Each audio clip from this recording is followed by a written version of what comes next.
Thank you so much for coming. I know I had a really hard day at work, and probably some of you did too. You know, sometimes we go through really hard times in life, and it can feel as though God is trying to put roadblocks in our way, but we have to always remember that God is with us no matter what.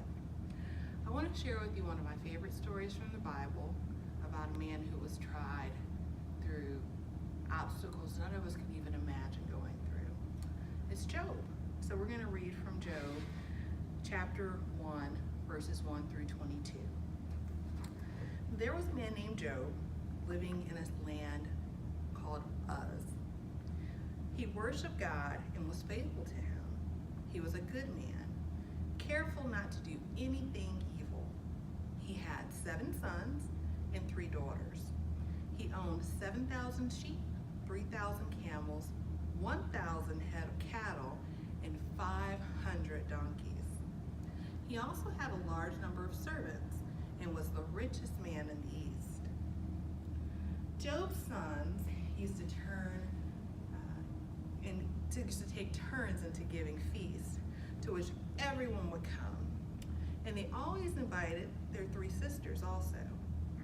The morning after the feast, Job would get up early and offer sacrifices for each of his children in order to purify them. He always did this because he thought that one of them might have sinned by insulting God unintentionally. When the day came for the heavenly beings to appear before the Lord, Satan was among them. The Lord said to him, "What have you been doing?" Satan answered, "I have been walking here and there, roaming around the earth." "Did you notice my servant Job?" the Lord asked. "There's no one on earth as faithful and good as him. He worships me and is careful not to do anything evil." Satan replied, "Would Job worship you if he got nothing out of it? You always protect him and his family and everything he owns. You bless everything he does, and you've given him enough cattle to fill the whole country. But now, suppose you take away everything he has. He will curse you to your face." "All right," the Lord said to Satan, "everything he has is in your power, but you must not hurt Job himself." So Satan left. One day, when Job's children were having a feast at the home of their oldest brother, a messenger came running to Job. "We were plowing in the fields with the oxen," he said, "and the donkeys were nearby in a pasture. Suddenly, the Sabians attacked and stole them all. They killed every one of your servants except for me, and I'm the only one who escaped to tell you."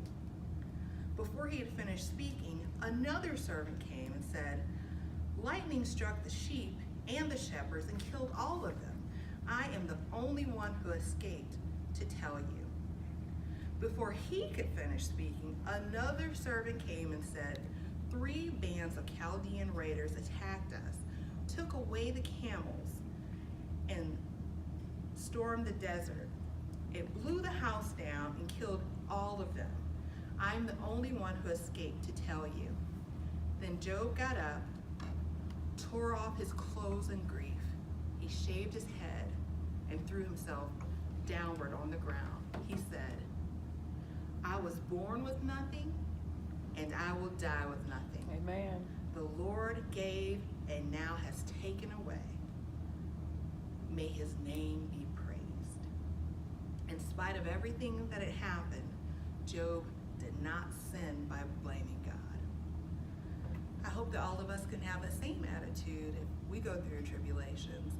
It's difficult in that time of need to not feel as though God has betrayed us, but we have to realize that it's not God's will for us to have those trepidations. It is the work of Satan. So keep that in mind, keep up the faith, and I appreciate you giving me some time this evening. Thank you.